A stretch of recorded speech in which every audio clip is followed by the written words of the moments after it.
오늘은 예수님이 하신 말씀을 이렇게 여러분들에게 말씀을 드리면서 시작하려고 하는데요. 예수님이 이런 말씀을 하셨습니다. 이것을 너희에게 이르는 것은 너희로 내 안에서 평안을 누리게 하려 함이라. 세상에서는 너희가 환난을 당하나 담대하라. 내가 세상을 이기었노라. 라는 말씀입니다. 예전에 이것을 가지고 찬양을 불렀던 것이 기억이 나는데요. 기억나시는 분 있으시죠? 이것을 너희에게 이름을, 제가 찬양을 잘 못해서 자, 너희로 내 안에서 평안을 영원토록 누리게 하겠다, 이런 찬양의 노래였습니다. 그런데 이것에 이 말씀을 하신 이유가 있습니다. 조금 있으면 나를 보지 못할 거야 라는 예수님의 말씀에 제자들이 아니 그게 무슨 말입니까? 왜 예수님이 왜 보지 못하겠냐고 이렇게 말씀을 하시는 겁니까? 이 의미가 무엇입니까? 라고 이렇게 물어볼 때 내가 세상을 이 말씀을 계속 이렇게 쭉 설명하시면서 마지막에 이 하신 말씀이 바로 이 말씀입니다. 내가 세상을 이겼다 라는 말씀입니다. 우리가 이 세상 가운데 살아나가면서 예수의 이름을 믿고 살아나가는 가운데 우리는 정말 많은 환난을 당하게 됩니다. 그렇지만 우리는 걱정할 것이 없는 것이, 왜냐하면 예수님이 이렇게 선포하고 있기 때문입니다. 내가 세상을 이겼다. 걱정하지 말아라. 너희들이 힘들고 어려운 삶을 살아간다 할지라도 걱정하지 말아라. 믿음 가운데 서라. 내가 세상을 이겼다라고 예수님이 선포하고 있는 것이죠. 우리가 제자된 삶을 살아간다라고 하는 것은 다른 것에 있는 것이 아닙니다. 우리가 하나님의 자녀라는 그런 이름 속에 담겨져 있는 의미 속에는요, 다른 것이 있는 것이 아니라 우리가 이 세상을 살아나가면서 여러 가지 환난을 당하고 고난을 당하고 정말 여러 가지 어려움 가운데에 우리가 믿음을 지켜나가는 그 힘 가운데에 우리가 예수님이 말씀하시기를 걱정하지 말아라. 네가 그렇게 힘들고 어렵지. 그래도 내가 이 세상을 이겼기 때문에 너희들도 이 힘을 가지고 살아갔으면 좋겠다라고 말씀하고 있는 것이죠. 제가 여러분들에게 이렇게 축복하길 원합니다. 우리 성도님들의 삶 속에서 예수 그리스도가 승리하신 것처럼 우리들도 날마다 예수 그리스도의 믿음을 가지고 승리하는 삶을 사시기를 간절히 소망합니다. 예수 그리스도의 이름이라는 것을 여러분들에게 말씀을 드리고 있고요. 제가 승리라는 표현을 여러분들에게 계속 하는 데에는 이유가 있습니다. 오늘 전쟁이 바로 이런 의미를 담고 있기 때문에 그렇습니다. 여호와를 위하라 라는 이 말 속에 담겨져 있는 의미가 있는데 바로 여호와의 이름으로 승리하라 라는 그런 선포가 담겨져 있기 때문에 그렇습니다. 그렇다면 오늘 이 전쟁을 통해서 우리에게 말씀하시고자 하는 그 뜻이 과연 무엇일까 한번 돌아보는 시간이 되었으면 좋겠습니다. 아마도 이 기드온의 이야기를 모르시는 아마 성도님들은 아마 없을 겁니다. 조금 신앙생활을 하셨던 분이라면 이 내용이 정말 말 같지도 않은 그런 전쟁, 아니 어떻게 항아리와 횃불과 나팔만 가지고 적군을 이길 수 있지? 라는 생각을 가지시는 분들도 많이 있을 겁니다. 그런데 이것이 사실이었고 이런 전쟁을 통해서 승리했다라는 사실을 우리는 너무나 잘 알고 있습니다. 이 전쟁을 통해서 우리에게 말씀하시고자 하는 것, 여호와의 이름으로 승리하는 전쟁, 그 첫 번째 이유는 무엇인가 하면 섭리에 순종하는 믿음이 있었기 때문에 그렇습니다.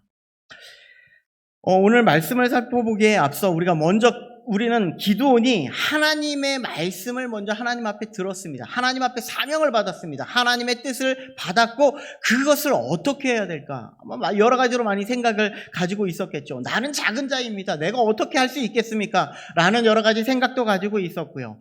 그리고 약속의 징표도 받았습니다. 나는 이것을 어떻게 할 수가 없습니다. 하나님 나에게 징표를 보여주십시오 하고 징표도 받았습니다. 하나님이 원하시는 군사도 다 정비했습니다. 32,000명이 모였는데 그것도 너무 많다. 22,000명 보내라. 그것도 너무 많다. 나머지를 보내라. 그래서 나머지 군사 300명. 하나님이 그렇게 원하셔서 자 300명 모았습니다. 이제 어떻게 해야 할까요? 그럼에도 기도원의 마음속에 어떤 마음이 드냐면요. 두려워요. 왜 이렇게 두려울까요? 왜 이렇게 두려움에 휩싸여 있는 것일까요? 10절 말씀에 보면 만일 내가 내려가기를 두려워하거든. 두려웠다는 거예요. 너무나 두려운 나머지 내가 어떻게 해야 될지 모르고 있었다는 상황을 가지고 있습니다. 사실 지난 시간에서도 말씀드렸지만 300대 13만 5천, 말도 안 되는 전쟁입니다. 어떻게 해서도 이것은 이길 수 없는 전쟁, 두려움에 휩싸일 수 있는 전쟁 아닙니까? 이런 가운데 하나님은 기드온에게 말씀하십니다. 내 부하 브라와 함께 그 진영으로 내려가서 그들이 하는 말을 들어라. 하나님의 적진에 들어가서 미디안 군사들이 무엇을 말하고 있는지 너 한번 들어봐라. 이 이야기를 하고 있는 겁니다. 그래서 기드온과 브라는 미디안의 연합군이 있는 곳으로 내려갑니다. 순종하면서 내려가는 거예요. 자, 13절 이야기를 우리 한번 13절을 함께 한 목소리로 읽어보도록 하겠습니다. 13절입니다. 자, 시작. 기드온이 그곳에 이른즉 어떤 사람이 그의 친구에게 꿈을 말하여 이르기를 보라, 내가 한 꿈을 꾸었는데 꿈에 보리떡 한 덩어리가, 여기까지만 읽을게요. 자, 뭐라고 되어 있냐면 내가 한 꿈을 꾸었는데 꿈에 보리떡 한 덩어리가 지금 있대요. 여기서 보리떡이란요, 보리떡, 여기 보리떡 드셔보셨나요? 우리나라는 흔히 개떡을 많이 먹나요? 자, 개떡을 많이 먹을 것 같은데 이때 당시에 이 이스라엘 백성들에게 주되게 아마 일반 서민 어느 누구나 그냥 누구나 할 거 없이 그냥 흔히 먹는 음식 중에 하나가 무엇인가 하면 이 보리떡이었습니다. 그러니까 무엇인가 하면 이들에게서 가장 하찮은 음식 중에 하나가 이 보리떡이었다는 거예요. 그리고 가장 보잘것없는 것이 이 보리떡이었다라고 이렇게 말씀하고 있는데, 그런데 다른 병사가 이 꿈을 어떻게 풀이하냐면 14절에 보니까요. 14절 말씀도 우리 한번 읽어보도록 하겠습니다. 14절입니다. 자, 시작. 그의 친구가 대답하여 이르되 이는 다른 것이 아니라 이스라엘 사람 요아스의 아들 기드온의 칼이라. 하나님이 미디안과 그 모든 진영을 그의 손에 넘겨주었느니라 하더라. 뭐라고 되어 있어요? 지금 이 보리떡을 뭐라고 이야기하고 있냐면 이스라엘 사람 요아스의 아들 기드온의 칼이라 라고 말씀하고 있어요. 기드온을 사사로 임명된 장면을 여러분들 한번 생각해 보시기 바랍니다. 자, 가장 보잘것없고 가장 하찮은 인물, 바로 기드온이 바로 이 사사로 임명되는 그 장면에 나오고 있다는 거예요. 무서워서 포도주 틀에서 숨어가지고 아주 몰래 미디안 사람들을 피해서 타작을 하고 있는 이 기드온의 모습. 하나님의 명령에 온전히 순종하지 못하고 그랬어요? 아니요, 좀 의심스러운데요. 의심에 의심하고 또 징표를 요구하는 기드온의 모습. 정말 이런 모습이, 하나님은 강한 용사 이렇게 선포하고 있지만, 가장 큰 용사라고 이렇게 선포하고 있지만 기드온은 아니에요, 나는 가장 작은 자입니다. 이렇게 말하고 있는 기드온의 모습, 가장 하찮은 보리떡과 같은, 아주 보잘것없는 보리떡과 같은 그런 존재였다라는 것을 말씀하고 있는 것이죠. 가장 하나님의 하찮은 존재로 가장 연약한 기드온을 통해서 무엇이라고 말씀하고 있냐면요, 미드안과 그 모든 진영을 그의 손에 넘겨주었다, 이렇게 말씀하고 있습니다. 그런데 더 놀라운 사실은 무엇인가 하면 이것을 미디안 군사의 입을 통해서 선포하고 있다는 거예요. 하나님도 미디안 연합군들은 이미 다 너의 손에 넘겼다. 걱정하지 말아라. 나가서 전쟁만 하면 뭐든지 다 승리할 것이다. 이것을 의심하고 두려워서 지금 그곳에 가서 들어봤더니 미디안 군사가 하나님 손에 그것을 넘겨주었대요. 그런데 더 놀라운 사실이 있어요. 더 놀라운 사실은 무엇인가 하면 기드온의 칼이라, 그 뒤에 나와 있는 첫 단어가 무엇인가 하면요, 하나님이. 무언가 하면요, 하나님이 하셨다. 네가 하는 게 아니다. 이 전쟁은 네가 하는 게 아니다. 하나님이 하셨다. 13절에 이 표현이 정말 놀라운 건데요. 굴러 들어와서 쳐서 무너뜨려서 쓰러지더라. 이게 지금 이게 히브리어라는 게 참 독특한 게 있는데요. 이것을 다 하나로 연결해 놨습니다. 다 이렇게 붙여놨다는 거예요. 이 다 붙여놨다라는 것은 무엇인가 하면 하나님의 모든 것을 이끌어서 강력하게 넘어뜨리겠다는. 그런데 한번 생각해 보십시오. 자, 여러분들의 한번 생각 속에 자, 무엇인가를 넘어뜨리려고 합니다. 자, 이것을 한번 넘어뜨리려고 한다고 생각해 보십시오. 이게 좀 너무 이렇게 네모 따라서 그럴 수 있는데 여러분들 한번 텐트를 한번 생각해 보십시오. 텐트를 넘어뜨리려고 합니다. 어디를 쳐야 넘어뜨릴 수 있을까요? 위를 치면 넘어질까요? 어디를 쳐요? 밑에를 확 뒤집어 엎어야 이것이 넘어지는 거예요. 그런데 뭐라고 이야기하고 있냐면요. 굴러 들어와 쳐서 무너뜨리고 쓰러지는 그 표현 속에 장막에 이르러 위쪽을 덮었다. 이건 뭔 말이냐면 이건 쓰러질 수 없는 상황이라는 거예요. 무너질 수 없는 상황이고 무너뜨릴 수 없는 상황임에도 불구하고 지금 무엇라고 이야기하고 있냐면 지금 위를 쳐서 모든 것이 무너졌다. 하나님이 하셨다는 거예요.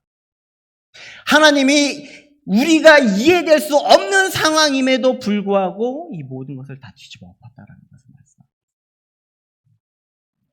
결국 이 말씀을 보면서 무엇을 우리가 느낄 수 있냐면요.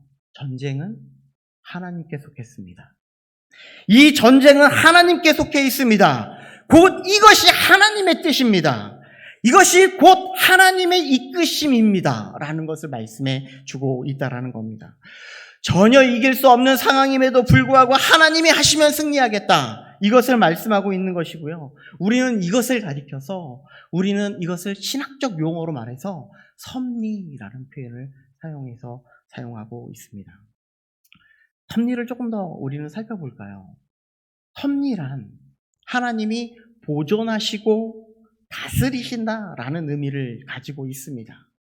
이 보존과 이 다스림의 목적에는 어떤 목적이 숨겨져 있냐면요. 하나님의 거룩성, 하나님의 순결성을 지켜나가기 위한 하나님의 뜻이 계시다라는 것을 말씀하고 있는 겁니다. 하나님이 우리를 부르심에도요, 하나님이 이 세상을 심판하심도, 우리를 구원하심에도 하나님께서는 하나님의 거룩성을 유지하게 하기 위해서 우리를 부르셨을 뿐만 아니라 이 세상을 심판하시겠다 말씀하고 있다라는 것이죠. 그렇다면 하나님의 섭리는 하나님의 섭리로 이끌어가면은 어떠한 가치가 있는데요. 어떤 가치를 두고 이렇게 섭리하는가?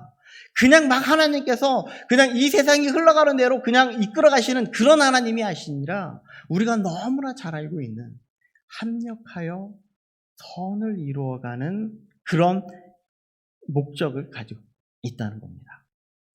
그러니까 이 말은 하나님이 혼자 일하시지 않으시다는 거예요. 이 세상을 창조하심에도 하나님 혼자 하시는 것이 아니라 성부 하나님과 성자 하나님과 성령 하나님이 함께 창조하셨을 뿐만 아니라 예수 그리스도의 구속사역에서도 하나님이 계획하시고 예수 그리스도를 구원자로 세우시고 그리고 성령님이 우리 가운데 오셔서 우리를 막 만져주셔서 우리를 하나님의 그런 부르심에 합당하게 이끌어 주셨다 말씀하고 있는 거예요. 혼자 일하시지 않습니다. 그런데 이런 하나님의 구원사역이나 창조사역뿐만 아니라 그리고 우리가 나아가는 이 믿음의 그 현장 가운데에서도 혼자 일하시지 않는다. 하나님은 합력하여서 선을 일하시는데 항상 함께 일하시길 원하시는데 하나님은요 이 기도원에게 들어와서 하나님의 거룩을 지켜내가기 위해서 일하시고자 하신다. 그래서 기도원 내가 순종하기를 원하신다. 말씀하고 있는 겁니다. 하나님은 기도원에게서 그래서 기도원에게 계속 말씀하시는 거예요. 하나님의 계속 말씀을 주시고 하나님의 약속을 주시고 그것에 순종하기를 원하신다라고 계속 이야기하고 있는 겁니다. 놀라운 사실은요. 이 사사기 여러분들 한번 보십시오. 뒤에 삼손 그 이야기 말고는요. 기도원 얘기가 정말 길게 기록되어 있습니다. 6장부터 8장까지 계속되는 이야기 속에 기드온 이야기가 나옵니다. 하나님께서 기드온에게 기드온이 얼마나 순종을 안 했으면 하나님의 말씀의 약속을 계속 의심하고 계속 점검하고 있었으면 이런 일이 있었다는 것이죠. 여기에서 하나님의 말씀이 바로 약속입니다. 하나님이 약속을 주셨고 이 약속을 무엇라고 말씀하고 있는 건가 하면요. 이 약속에는요. 생명이 숨겨져 있다는 거예요. 자, 하나님은 아담에게 약속도 주셨지만 이 약속을 통해서 무엇을 말씀해 주시고자 하고 있는 건가 하면 바로 생명을 주시겠다. 하나님은 아담에게 선악을 알게 하는 나무의 실과를 따먹지 말라라고 말씀하셨죠. 이것이 아담에게 주신 약속이었습니다. 이 약속에 순종하지 않는 아담은 어떻게 됐죠? 결국 죽음으로 갈 수밖에 없어요. 죽음에 이를 수밖에 없고 죽음으로 다 모든 인류를 다 죽음의 구렁텅이에 몰아넣었습니다. 만일 그 약속을 지켰다면 어떻게 되었을까요? 아마도 아담은 그 영원한 에덴 동산에서 영원한 삶을 살이며 하나님과 영원히 교제하면서 살고 있었을 겁니다. 그런데 그는 그 하나님의 약속을 온전히 신뢰하지 못함으로 말미암아 결국 죽음에 이르렀다는 것을 말씀하고 있다는 것이죠. 기드온에게도 마찬가지입니다. 하나님의 말씀에 순종하는 믿음을 통해서 하나님께서 말씀하시고자 하는 것은 하나님의 주시는 구원의 약속, 이스라엘 백성들을 다 구원하시겠다는 하나님의 약속이 그에게 주어졌다는 것입니다. 만일 기드온의 말씀에 약속에 순종하지 않았다면 하나님은 기드온을 그리고 이스라엘 백성들을 다 미디안 손에 넘기셨을 겁니다. 그러나 전혀 이길 수 없는 상황임에도 불구하고 그를 미디안 진영에서 하나님의 약속을 믿고 나아가는 기드온에게 하나님께서는 승리의 놀라우신 은혜를 베풀어 주셨음을 말씀하고 있는 것이죠. 그리고 기드온은 무엇을 얻었습니까? 그렇게 하나님의 말씀을 듣고 의지하고 나아가는 그 믿음 속에 순종 속에 승리라는 그런 놀라우신 은혜를 얻게 되었습니다. 이 승리가요, 다른 말로 하면 바로 생명이라는 것이죠. 놀라운 것이 이와 비슷한 상황이 여호수아에서도 나타나는 것을 우리는 볼 수가 있는데요. 여호수아, 난공불락의 성, 전혀 무너뜨릴 수 없는 그 성을 여리고성에 정탐꾼 2명을 딱 보내게 되죠. 그런데 어처구니 없게 이 정탐꾼 두 명이 금방 들통이 나게 됩니다. 그리고 쫓기는 신세가 되죠. 그런데 라합을 통해서 라합에게 숨김을 이렇게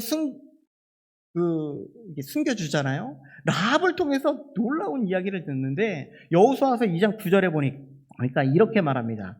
여호와께서 이 땅을 너희에게 주신 줄을 내가 아노라. 우리가 너희를 심히 두려워하고 이 땅 주민들이 다 너희 앞에서 간담이 녹았다. 어쩌면 라합은요, 이 정탐꾼을 신고해서 그를 붙잡으면 이들이 쳐들어올 거니까 분명히 더 굳건하게 세워야 되겠다라고 이렇게 생각했다면 정말 안 무너질 수도 있는 그런 상황이 아니겠습니까? 그럼에도 불구하고 이 라합은요, 이런 고백을 하고 있는 거예요. 지금 하나님께서 일하시면은 하나님의 섭리 속에서는요, 사람을 들어서 이렇게 이스라엘 백성들에게 확신을 주시는 그런 놀라우신 은혜를 베풀어 주시고 있다라는 것을 말씀해 주고 있는 것이죠. 그래서 하나님께서 계속 우리에게 말씀하시는 거, 내가 하지 말고 내가 할 수 있도록, 하나님이 할 수 있도록 해. 그래서 이것을 뭐라고 표현하냐면 우리는 약하지만 하나님은 강하시고, 이 말씀을 하고 있는 겁니다. 사도 바울도 고린도후서 12장 10절 말씀을 통해서 이렇게 고백하죠. 그러므로 내가 그리스도를 위하여 약한 것들과 능욕과 궁핍과 박해와 공고를, 여기에서 말하는 약한 것들, 능욕, 궁핍, 박해, 공고가 무엇이에요? 우리의 약함 아닙니까? 하나님의 우리가 걸어나가는, 우리가 믿음을 가지고 나아가는 그 걸음 속에 우리가 당해야 될 그런 약함이 바로 이런 것들입니다. 능욕, 고난, 궁핍, 박해, 공고, 이것이 바로 십자가의 길을 걸어가라고 하신 하나님의 말씀이라는 거예요. 이것이 우리가 믿음으로 걸어가는 그 길이다라고 말씀하고 있는 것이고요. 이런 것들을 기뻐하노라라고 이렇게 얘기해요. 하나님은 이런 우리의 약함을 기뻐하신다라고 말씀하시고 있고요. 그리고 이는 내가 약한 그때의 강함이라 이렇게 선포하고 있는 것이죠. 우리의 약해짐, 능욕, 궁핍, 박해, 공고의 삶을 통하여서 하나님이 기뻐하시는 삶을 살아나가시기를 간절히 축복합니다. 우리의 연약함으로 우리의 하나님을 더욱 의지할 수 있는 그런 삶이 되어야 한다는 것을 말씀하고 있는 겁니다. 그런데 우리가 너무 잘나면요, 우리가 가진 것이 너무나 많으면요, 우리의 지식이 너무나 많으면요, 하나님을 찾지 않아요. 하나님을 의지하지 않아요. 내 것을 의지하죠. 나를 의지하죠. 나를 붙잡죠. 이 성경에 보니까요, 성경에 나는 것과 나하고 같이 연결된 단어를 이렇게 찾아보니까 총 50개의 단어가 나온대요. 자기 충만, 자기 만족, 이런 표현들이 지금 50개 정도가 나오고 있다고 합니다. 이건 무엇을 말씀하고 있냐면, 내가 스스로 자랑하고자 하는 것을 통하여서 하나님이 그것을 받아주시지 않겠다라는 것을 말씀하고 있어요. 하나님은요, 우리의 약하지만 하나님은 강하시기에 우리의 약함을 통해서 하나님이 받아주시고 이 모든 것을 통해서 다스리시고 선하게 이끌어 주시겠다 말씀하고 있는 겁니다. 그래서 우리에게, 기도원에게 이런 순종하는 믿음을 요구하고 있다는 겁니다. 우리는 때로 나를 드러내고자 합니다. 그러나 하나님께서 원하시는 건 나를 버리고 다 내려놓고 다 하나님을 붙잡는 그런 결단의 시간이 되기를 원하신다 말씀하고 있는 것이죠. 두 번째로 그 여호와의 이름으로 승리하는 전쟁, 곧 하나님이 우리에게 원하시는 전쟁이 두 번째는 무엇인가 하면요, 예배하는 믿음입니다. 기도원의 모습을 잘 보십시오. 15절입니다. 제가 읽어드릴게요. 기도원이 그 꿈과 해몽하는 말을 듣고 경배하며 이스라엘 진영으로 돌아와 이르되 일어나라. 여호와께서 미디안과 그 모든 진영을 너희 손에 넘겨주셨느니라 하고, 기도원은요, 이 전쟁을 통해서 분명하게 아는 것이 무엇인가 하면 하나님의 뜻입니다. 하나님이 어떻게 섭리하실 것인가, 그것을 발견하는 겁니다. 자, 하나님의 뜻이 무엇인가? 우리 이거 그렇게 기도할 때 많잖아요. 하나님의 뜻을 보여주십시오. 이렇게 기도할 때 우리는 때로 있지 않습니까? 이렇게 말씀드릴 수 있습니다. 하나님의 뜻이란 믿음입니다. 이게 무슨 말인가? 이렇게 말씀드릴 수 있는데요. 믿음이란요, 하나님을 아는 거예요. 하나님을 아는 거예요. 하나님을 아는 거. 우리가 하나님을 알지 못하면, 우리가 하나님이 어떤 분인지 알지 못하면 우리의 믿음은 다 거짓입니다. 우리가 하나님이 어떤 분인지도 알지 못하는데, 예수 그리스도가 어떤 분인지도 알지 못하는데 우리가 믿는다고요? 거짓말이죠. 우리가 하나님이 어떤 분인지, 예수 그리스도가 어떤 분인지, 성령님이 어떤 분인지, 우리에게 어떻게 역사하는지, 우리를 어떻게 이끌고 가시는지 그거를 알아야 우리가 정말 믿음이 있는 사람이다라고 고백할 수 있다라는 것이죠. 그래서 우리는 하나님의 뜻을 발견할 수 있을 때 온전한 믿음을 가질 수 있다는 것을 말씀하고 있는 거고요. 그분의 뜻에 순종할 때 무엇이 나타나는가? 바로 예배의 삶이 나타납니다. 하나님 앞에 경배의 삶이 나타나는 거고요. 하나님을 높일 수 있는 삶이 나타난다라는 것을 말씀해주고 있다는 것이죠. 그렇다면 기드온이 하나님을 경배하며 엎드렸다. 무엇을 고백했을 것 같습니까? 기드온은 무엇을 고백했을까요? 하나는요, 전쟁은 하나님께 속했습니다. 하나님이 하시면 다 하십니다. 모든 것이 다 이길 수 있습니다. 라는 것을 고백했을 것입니다. 하나님의 약속에 대한 신뢰를 말씀하고 있는 겁니다. 하나님이 나와 함께 하시니 나에게 승리를 주실 것이라는 것을 온전히 붙잡고 나아가는 신앙이 지금 기드온에게 있었다라는 것을 말씀해 주고 있다는 거예요. 이 약속, 우리의 예배 가운데에서도 분명히 나타나줘야 한다는 것입니다. 우리의 모든 예배를 약속을 붙들며 실매하는 것, 하나님이 우리를 사랑하셔서 죄로 말미암아 우리를 구원하시려는 그 계획, 그리고 예수 그리스도가 이 땅 가운데 오셔서 우리를 구원하신 그 사실과 성령님의 만져심으로 말미암아 우리가 예수 그리스도를 믿는 그 믿음이 우리 예배 가운데 고백되어져야 한다는 거예요. 제가 예배의 원리라는 설교를 하면서 여러분들에게 한번 말씀드린 것처럼 우리는요, 하나님 앞에 예배의 모습을 통하여서 하나님 앞에 영광 돌려지는 그런 삶, 하나님을 높여지는 그런 온전한 고백이 있어져야 한다는 것을 말씀해 주고 있다는 거죠. 그래서 우리는요, 예배를 통해서 예수 그리스도의 은혜를 발견하는 거예요. 얼마나 감사하고 놀라운지 눈물로 기도할 수밖에 없는 그 시간, 구원의 확신을 다시금 점검하는 그런 시간이 되어야 한다는 것이죠. 기도도 마찬가지입니다. 지금까지 주어졌던 자신에게 승리의 확신적인 이런 말씀이 이제 이 전쟁을 통하여서 확실히 일어나고 그리고 결과로 나타나고 있다는 겁니다. 이 모든 것을 감당하며 나아가고 있다는 것이죠. 그런데요, 우리의 모든 예배는요, 우리가 이 예배의 믿음을, 예배로 나아가는 이 믿음 속에는요, 꼭 함께 동반하는 것이 있습니다. 아까도 섭리 속에서도 나타난 것이지만, 고난과 환난이 항상 동반되어져 있다는 것이죠. 사도 바울은 이렇게 고백합니다. 골로새서 1장 29절에 보니까 이를 위하여 나도 내 속에서 능력으로 역사하시는 이의 역사를 따라 힘을 다하여 수고하노라. 하나님의 복음을 위해서 달려가고 있는 이 수고의 일을 하지만 내 힘으로 하는 것이 아닙니다. 우리 속에 능력으로 역사하시는 하나님이 하시는 겁니다. 라고 이렇게 고백하고 있는 사도 바울의 고백이라는 것이죠. 한번 생각해 보십시오. 우리의 예배를 통해서 하나님께 영광 돌리는 일, 여러분들 나는 쉽게 나왔습니다 라고 이렇게 고백할 수 있지만 이 예배는요 믿음의 행동이고 이를 통하여서 하나님께 영광 받으시는 은혜의 역사의 현장이라는 겁니다. 얼마나 예배를 드리는 것이 어려운지 몰라요. 이 시간 하나님 앞에 예배를 드리면서도 정말 우리의 머릿속에 생각 속에 하나님의 말씀을 듣지기 못하게 하는 정말 악한 마귀 사탄이 우리를 얼마나 힘들게 하는지 몰라요. 그러니 우리는 이 하나님 앞에 온전한 예배, 온전하게 올려드리는 예배, 하나님 앞에 영광되어지는 예배가 그만큼 고난의 길과 환난의 길임을 말씀하고 있는 것이죠. 마지막으로요. 여호와의 이름으로 승리하는 전쟁, 곧 하나님이 우리에게 원하시는 전쟁은요. 여호와의 이름을 붙드는 전쟁입니다. 18절 말씀입니다. 우리 함께 읽어보도록 하겠습니다. 18절입니다. 읽겠습니다. 시작. 나와 나를 따르는 자가 다 나팔을 불거든 너희도 모든 진영 주위에서 나팔을 불며 이르기를 여호와를 위하라 기드온을 위하라 하라 하니라. 어느 목사님이 이거를 한병수 목사님이 이거를 횃불을 들고 나팔을 들고 나간다라는 그런 의미는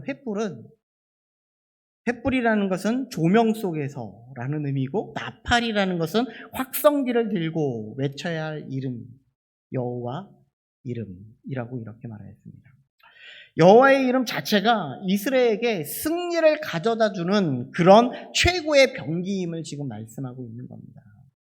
하나님이 이스라엘 백성들에게 가나안을 앞두고 모세가 이스라엘 백성들에게 주신 명령이 이것은 더욱 분명해지죠. 신명기 28장 10절 말씀에 보니까 땅의 모든 백성이 여호와의 이름이 너를 위하여 붙올리는 것을 보고 너를 두려워하리라. 가나안 사람들이 이스라엘 백성들을 보고 두려워하는 것이 아니라 여호와의 이름 때문에 지금 그들이 벌벌 떨고 있다는 거예요. 이것을 말씀하고 있어요. 그런데 예수님도요, 우리에게 기도를 가르쳐 주시면서 이렇게 말씀하시죠. 우리가 너무나 잘 알고 있는 하늘에 계신 우리 아버지여, 이름이 거룩히 여김을 받으시고. 이것이 하나님이 우리에게 가르쳐준 첫 이름인 거예요. 첫 기도인 거예요. 우리는 날마다 이런 이름을 부르면서 이런 기도를 드리면서 하나님을 붙잡고 여호와의 이름을 붙잡는 그런 믿음을 가지고 살아가야 한다라는 말씀하고 있는 거예요. 하나님이 우리에게 요구하고 있는 것, 하나님의 이름이 거룩히 여김을 받는 것, 이것이 하나님이 우리에게 요구하고 있는 것이고 우리도 살아가는 이유가 이 이름 때문에 살아가야 된다는 것을 말씀하고 있는데, 그러면 우리가 어떻게 이 이름을 가지고 살아나가는 것이 합당한가? 우리 소요리 문답 1문은 분명하게 이야기하고 있죠. 인간의 제일 되는 사람의 주된 목적이 무엇입니까? 라는 질문에 뭐라고 이야기하고 있냐면, 사람의 주된 목적은 하나님을 영화롭게 하는 것과 영원토록 그분을 즐거워하는 것이다. 여러분, 이것이 지금 두 개를 이야기하는 것 같은데 두 개를 이야기하는 게 아니에요. 하나님을 영원토록 즐거워하는 것, 우리의 모든 삶 속에서 영원토록 즐거워하는 삶을 살아갈 때 그의 이름으로 말미암아, 예수 그리스도의 이름으로 말미암아, 예수 그리스도 그 이름 하나 때문에 우리가 즐거운 삶을 살아나갈 때 하나님이 영광 받으시겠다, 이 말씀을 하고 있는 거예요. 참 어렵게 되어 있지만 사람의 주된 목적, 하나님의 이름, 이 이름을 높이는 것, 이것 외에는 다른 것이 없습니다. 하나님을 통해서 이 이름을 드러내는 것이 다른 것이 아니라 우리의 모든 삶의 모습을 통하여서 우리가 나아가는 모든 환경 속에서 너는 무엇 때문에 무언가 달라? 이런 이야기를 들을 수 있어야 됩니다. 나를 통해서 하나님이 드러나기를 원하시고 나를 통하여서 하나님이 받아주시는 그런 놀라운 삶이 되어져야 한다. 이것을 말씀하고 있다는 것이죠. 하나님이 발견될 때 내가 걸어가는 모든 삶 속에서, 우리의 가정 속에서, 우리의 모든 사회 속에서, 우리의 모든 직장 속에서 너는 뭐 때문에 이렇게 다른 거야? 라는 소리가 우리의 마음속에 우리의 귀에 들려줘야 된다는 것이죠. 이것이 바로 하나님의 높임을 받는 그런 놀라운 은혜임을 말씀하고 있다는 겁니다. 오늘 기도원의 전쟁을 통해서 여호와를 위하라는 의미는요, 하나님이 이 세상 가운데 하나님이 섭리하시는 섭리 가운데에 운행하고 계심을 믿는 그 믿음 가운데 이 전쟁은 하나님에 속한 전쟁이라는 것. 그리고 우리가 이해되지 않는 상황이라 할지라도 하나님은 오직 하나님이 이끄시는 대로 하나님의 거룩을 위해서, 하나님의 놀라우신 은혜를 위해서 하나님을 의지하며 나가는 그 믿음이 되어야 함을 말씀하고 있고요. 두 번째로는 이 섭리하는 순종의 믿음을 통해서 하나님을 온전히 예배하는 삶이 되어져야 된다는 것. 우리를 불러주신 그 은혜를 통하여서 예배하는 은혜이죠. 그리고 마지막으로 우리의 삶 속에서 이것을 한번 보십시오.